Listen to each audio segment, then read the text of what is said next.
fantástico universo de Harry Potter está de volta. Na adaptação Marotos, uma história, a websérie baseada na obra de J.K. Rowling apresenta as aventuras de Aluado, Rabicho, Almofadinhas e Pontas. Hoje, Natália, Luciana e Flora, 3 grandes nomes envolvidos nessa produção, vão bater um papo com a gente no Jogo Aberto, sobre todo esse novo universo expandido que vem conquistando o coração do público. De onde surgiu a ideia de criar a websérie? Qual foi o intuito principal do projeto? Eu estava fazendo o quê? Cinema na faculdade junto com essa menina. E a gente só falava de Harry Potter e Disney e outras coisas de cultura pop. E aí a gente falou, cara, vamos escrever uma fanficzinha aqui de Marotos. E aí a gente criou um curta. Porque todo mundo que é fã de Harry Potter gosta dos Marotos e quer saber o que aconteceu na época dos Marotos. Porque eles são legais, sei lá por quê. Porque eles são gatinhos. Aí a gente escreveu esse curta e aí a gente saiu catando gente pra participar do curta. Aí a gente encontrou a Flora. Eu tava no cinema com uma amiga minha, aí parou a Nath e a Tainá na frente, assim, do cinema e falaram, então... E era uma exibição de Harry Potter. Elas pararam e falaram, então, a gente tá procurando gente pra um curta de Marotos, não sei o quê. E aí eu fui na DM delas e falei, tipo, então, trabalho com maquiagem, não sei o quê. Mentira. E aí eu comecei a trabalhar com maquiagem, fazendo curta delas. Bacana. Então, mentira. Muito legal. Então o curta começou com uma mentira, primeiramente. Elas acabaram de descobrir que eu Ah, não foi sabia agora. dessa informação. Eu também não, tô chocada aqui. Gostei. Gente, eu tinha experiência com maquiagem de fazer maquiagem Nela dela mesma, Né, entendi. Mas aí ela ajudou na me deu arte certo. também, aconteceu sim. isso. Deu E aí... Deu tudo errado. Deu tudo errado, Aí exatamente. o curso ficou uma porcaria. A gente tinha acabado de entrar na faculdade. A gente não sabia o que a gente tava A fazendo. gente tava no quarto período, assim. Aí a gente só desistiu do curta. Só que a gente conheceu com ele pessoas o suficiente pra animar a gente de fazer algo mais sobre ainda Marotos. Então, por exemplo, o Nathan, que hoje faz o nosso... Frank, cara. Eu esqueci o nome do personagem. Bacana, legal. São muitos personagens. São muitos sim. personagens. São 80 atores. Ele faz o nosso Frank, mas ele também já dirigiu cena, ele também já editou, ele editou o segundo episódio. Algumas cenas. Algumas cenas do segundo episódio. Então, galera do audiovisual faz um pouco de tudo. A gente conheceu também o Ricardo Gaio, que faz o nosso Pedro Pettigrew. Desde o curta. Ele está com a gente há muito tempo, não sei Muito como. tempo. Não sei como. Então, no último dia de gravação, foram 3 diárias, né? Uhum. No último dia de gravação, a gente foi pro Starbucks, do lado do Cine Odeon. Nunca vou esquecer disso. E aí, a gente tava conversando sobre os personagens, e a Tainá discutindo com o Nathan sobre o Snape, o Thiago, não sei o quê. E aí, o Nathan já tinha falado pra gente, tipo, por que vocês não fazem uma websérie e tal? E aí, a Flora começou Meio a que conversar. virou uma piadoca, na verdade. Naquela mesa de Starbucks virou uma piadoca. Vamos fazer uma websérie. E não sei o que. A gente começou a botar a pilha e fazer lá. Vamos fazer uma websérie musical. Vamos fazer uma websérie não sei o que. Aí foi crescendo, até que um dia eu e a Lu começamos a, tipo, escrever cena. Não, Não, você foi- e a Nath. E eu, tipo... A Luciana tava... Me tira dessa. Vocês Aí querem elas- fazer isso mesmo? de repente não, né? Aí elas falaram, Luciana, a gente precisa de você, escreve. Eu, beleza. Então vamos organizar a ordem dos eventos aqui, porque não tem a menor condição, Tá, vocês estão escrevendo um monte de cena solta. É Aí a porque gente é organizou um tudo. período, né, da época, assim, da história, que tem muita coisa, são muitos personagens. A gente tinha que saber o que a gente ia retratar, em qual ano da escola eles estariam, quais seriam os personagens que a gente ia focar, se a gente também ia colocar a galera, né, do Darkseid ali, dos Comissários da Morte. Então foi muita coisa e a Lu ajudou também a gente a organizar tudo isso. O que Não adiantou de aconteceria. nada, porque a Tinha uma gente quantidade já... inacreditável de cenas que, tipo, só a gente teve que jogar fora porque era só cena. Nada demais. Só criatividade. Não era importante pra narrativa, Era realmente. só fanfic. Mas falando na narrativa, o universo de Harry Potter é muito vasto, é muito amplo. Vocês tiveram receio de não agradar o público? Não, mas a gente tem uma quantidade surpreendente de, pouco hater. A gente achou que ia ter muito mais. O primeiro episódio teve uma meia dúzia de gato pingado que veio criticar, tal, não sei o quê. E aí eles só assumiram, esqueceram da gente. E agora a gente tem, tipo, uma galera muito legal seguindo a gente desde o início e apoiando pra caramba. É que fã de Harry Potter, assim como fã de qualquer coisa da cultura nerd, Nerd gosta no de geral. criticar, assim, falar, não, mas por que isso não aconteceu? O Thiago Potter não era monitor, não sei o quê. E a gente pesquisou, a gente releu os livros, a gente reviu os Fez filmes, a dever de gente casa pesquisou legal. tudo, a gente sabe que ele era monitor-chefe, entendeu? Então, tipo assim, gostam de às vezes ficar questionando coisas, mas a gente fez uma pesquisa intensa, a gente ficou de setembro de 2017 até abril de 2018 escrevendo. Então foi muito tempo, assim, pra gente ver tudo que a gente queria. Exatamente. Então a gente fez uma pesquisa intensa, porque a gente não queria que tivesse furos, porque uma coisa que criticam muito em fanfilmes é quando tem furo de roteiro. Então a gente fez um nosso trabalho certinho ali pra fazer. Mas a gente acabou se deparando com um problema que foi, por algum motivo, existe uma comunidade que é muito fã de marotos, que criou todo um fandom em volta de marotos, com umas coisas que não são marotos, oficiais, né? Mas que na cabeça do fandom existe muito forte. Sim. E aí, tipo assim, uns headcanons aí muito loucos, que alguns a gente acabou sem querer acertando eles em cheio. Sim. E, tipo, por exemplo, a Marlene McKinnon, que é a personagem que entrou no 3º episódio, a personalidade dela, de ser bem malandra e tal, a gente acabou acertando em cheio, mesmo sem a gente conhecer tanto do fandom, mas é porque a gente sabia que pra ser muito amiga do Sirius, por exemplo, que é um dos personagens principais que se relaciona com ela, ela ia ter que ser assim, então a gente acabou acertando. E qual parte do processo foi mais difícil pra vocês? Foi a pesquisa? Foram as gravações? Foi a edição? Não, calma aí, eu sei. A parte mais difícil é a comunicação. Cuidar do Instagram, do TikTok, do canal do YouTube. Essa é a pior parte. Pra você, né, querida? Pra você, né? Que não vê produção, né? Tudo bom? Deixa é verdade. Mas teve uma época que eu tava em 28 grupos de marotos. Era complicadíssimo. Cara, não, mas assim, a parte mais difícil, com certeza, é a parte de pré-produção. Quando a gente não tá gravando e a gente não tá editando. Então, a gente tá só organizando tudo que a gente precisa pra gravar. Então, a gente tá organizando, entrando em contato com a locação, fazendo campanha de arrecadação pra gente ter, né? Porque todo o dinheiro que a gente tem, todo o orçamento vem dos fãs. Os fãs fazem a série junto com a gente, basicamente, porque todo o dinheiro que a gente tem vem deles. Então, toda essa parte pra produção, organizar, e locação, e fazer plano de filmagem, ver os horários dos atores. Como a gente não paga ninguém, a gente precisa que todos os atores estejam disponíveis naquele dia. Se um deles está em São Paulo fazendo peça, beleza, a gente adia um mês.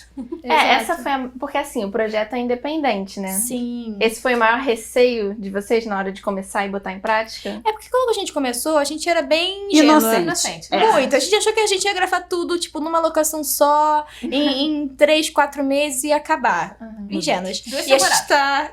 2 temporadas, é verdade. E a gente tá até hoje, assim, né? Já faz 4 mas anos. vamos ser justos, né? Teve uma pandemia enorme que impediu a gente de gravar. Sim, mas assim, as coisas que realmente atrasam muito é a gente fechar a locação de graça, porque todas as locações a gente não paga por elas, e são locações muito específicas, que tem que parecer com Hogwarts em 77, então é uma coisa muito específica. E também marcar, né? Conseguir marcar realmente com os atores, e com a locação, e com a equipe, pra gente conseguir gravar. A gente marca uma externa, chove, caiu.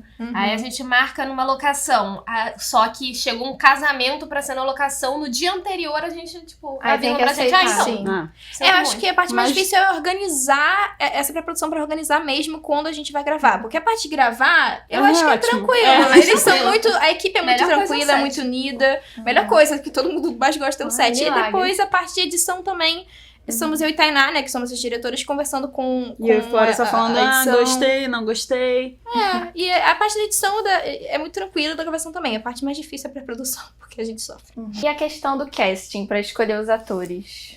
Foi muito Como divertido. foi feito? Porque, além de ter muitos personagens, são personagens, assim, ambientada em 77, né?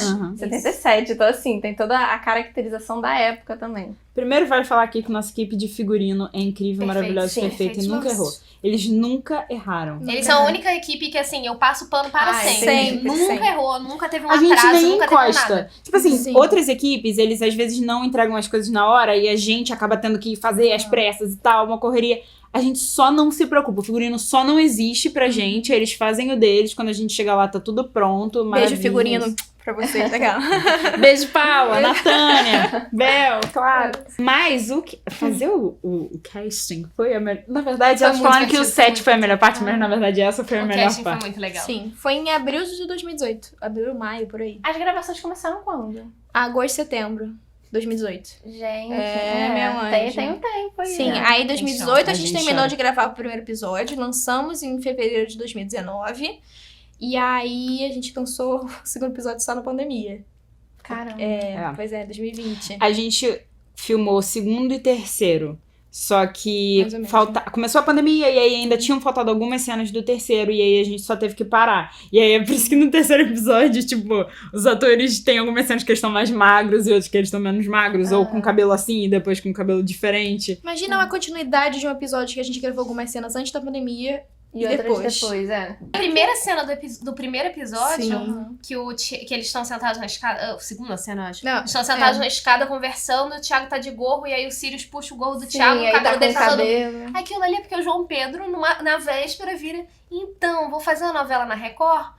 Fizeram um negócio no meu cabelo, mandou a foto daquilo, e a gente... Aí tiveram que inventar uma Marotos é muito uma assim. cena pra explicar porque o cabelo dele tá daquilo. Mas fez muito sentido com o personagem. A gente tem que se adaptar muito, né? A gente adapta muito o roteiro a essas mudanças de visual que eles têm, né? Isso. Mas o casting, a gente mandou e-mail falando da série, falando assim, a gente não vai pagar vocês, mas a gente vai pagar transporte. Não pagamos transporte. E a gente vai pagar também alimentação. Isso a gente pagou. A gente pagou isso sem fora. Sim. Aí, as meninas mandaram, postaram, aí entraram. A gente tinha um preparador de elenco, que era o Alain, que tem, né? Que divulgou que é a pessoa mais maravilhosa do mundo. E é isso que eu tenho pra dizer sobre ele. Aí elas entraram no cinema pra assistir um filme e quando elas saíram do cinema tinha, tipo, 1 zilhão de... uns 70 e-mails já. E eu achei que ia ser 70 e-mails no total. E já, em 2 horas, 70 e-mails, assim. E a gente, o que a gente faz? Não sei nem como avaliar essa galera. Aí a gente assistiu os vídeos e aí a gente chamou alguns deles pra fazer teste. E aí a gente fez os testes e foi incrível. Também. Foi muito divertido. Foi muito divertido. Primeiro dia... Primeira pessoa que... Não sei se foi a primeira pessoa. Não. Primeiro dia, João Pedro fez o teste pra Thiago Potter. João Pedro saiu da sala, gente, fechamos. Ele vai ser o Thiago Potter, acabou. Foi na hora. E teve umas figuras, né? Teve um menino que fez mágica. Teve um menino que fez mágica. Sim. Ele foi fez incrível, tipo, gente. Você botou o papelzinho pra voar, botou fogo no papel e a gente assim... Gente, esse daí tem a feitiçaria na veia, a bruxaria. O Ricardo, que faz o nosso Pedro Pettigrew, ele tá desde o curta, né? Aí na época que a gente tava fazendo os testes, ele mandava mensagem pra gente no WhatsApp. Puxa, eu espero que eu consiga o papel. E a gente, tipo... Ricardo, o papel foi escrito pra você. Já é seu, querido. Eu não sei se você entendeu isso aí. Tipo, a gente vai ver a audição de outras pessoas, mas assim... É seu. Ricardo era uma pessoa que a gente tava muito já definindo na nossa cabeça. O JP, assim que saiu do teste dele, a gente definiu ele também. A gente teve dificuldade na Lili, na verdade. Não teve dificuldade nenhuma. A Bela Russo mandou um e-mail, aí eu já falei, olha a Lili aqui. Aí elas, não, mas calma aí, tem que ver o teste, não sei o que. Eu falei, gente, larga essa garota um pote de tinta ruiva na minha mão, 2 minutos que eu entrego. E ela era morena, né? Ela tinha cabelo super preto, assim. E aí a gente falou, você pode pintar o cabelo? Assim, eu falei, graças a Deus. Matias fez teste pra Remo, aí ele fazendo o teste, a gente, cara, esse garoto aí podia ser o nosso Bartozinho. Sim. 3 episódios que vocês lançaram deixaram todo mundo com um gostinho de quero mais. Então eu quero saber os planos pro futuro. Quando é que a gente pode esperar ver esses próximos episódios que você falou? A gente precisa que vocês doem no PayPal. Aquela. Está fazendo a série. O primeiro episódio saiu do meu bolso, do bolso da Nath. Sim. E aí, tipo, a partir desse... A gente tá fazendo a série tem quase 5 anos. Chega um momento que, cara, a gente vai se arrastar por mais 3 anos fazendo pra terminar a primeira temporada. Não tem mais condições. Então a gente falou, cara, vamos... Ou a gente grava 3... ou a gente não grava mais. Porque se a gente for, arruma dinheiro pro 4, aí grava o 4, aí arruma dinheiro pro 5, aí grava o 5, a gente vai ficar mais de 5 anos fazendo. Em relação ao que está por vir, né? Episódio 4 é um episódio de Natal. Realmente, e é o melhor episódio porque não é em Hogwarts, então a gente não tem que se preocupar com achar parede de pedra que pareça só casa, isso é tipo maravilhoso. A gente já tem, inclusive, quase todas as locações do episódio 4. O episódio 4 é muito fácil de gravar, é assim, rapidinho. Casa do Thiago, casa dos Black, da família Black, na verdade, da família Malfoy. É a casa dos Crouch e casa da Marlene. É isso. É tipo muito rápido, assim, o episódio 4. O episódio 5 é um episódio mais tenso, né? Quer dizer, episódio 5 é porque eu baseei os episódios nos grandes eventos que acontecem neles. Então, o episódio 4 é o Natal. O 5 é aniversário do Thiago e do Remo. E aí tem uma festinha. Mas também tem os Comensais da Morte.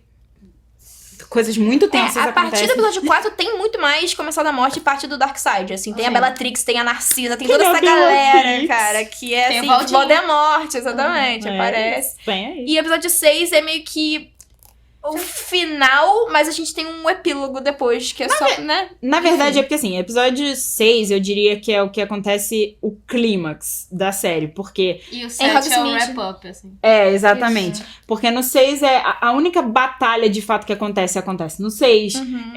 Eles visitam Hogsmeade. A questão do Remo ser lobisomem, que é uma coisa que vem se falando, ela meio que culmina no 6 também. E aí, deixa todas as pontas abertas possíveis pro que vai acontecer a seguir. E aí o 7, que é um epílogo, só vem costurando essas pontas todas. Então teremos uma batalha? Teremos cenas intensas aí. Episódio 5, episódio 6 tem cenas intensas. Temos mortes. Quer dizer, Teremos se vocês doarem do PayPal, qualquer valor. Gente, pra finalizar o nosso programa, gostei muito de conversar aqui com vocês hoje. Obrigada. Querem deixar as redes sociais de vocês, Marotos Uma História, pro pessoal poder doar também, de fato, ajudar? Sim, gente, então, todas as redes sociais de Marotos são @Marotos Uma História, com exceção do Twitter, que é o Websérie Marotos. Isso, mas Marotos Uma História vocês vão achar. Tem no YouTube, TikTok, Instagram, Twitter e um monte de coisa. Meu arroba, e é isso. E meu arroba é Nath com TH, _Botino, com 2 T's. Fala aí o seu. E meu arroba é o Nática da Silva. É isso. O meu é HIIMF. Tem o Draw Flora Draw e tem o Bordado Crítico. Muito obrigada pela participação aqui Obrigada de vocês hoje. Foi realmente um prazer ter vocês aqui. Bom, pessoal, esse é o Jogo Aberto de hoje. Espero que vocês tenham gostado do programa. Não esqueçam de seguir a TV Uva nas redes sociais e também aqui no YouTube. Até a próxima!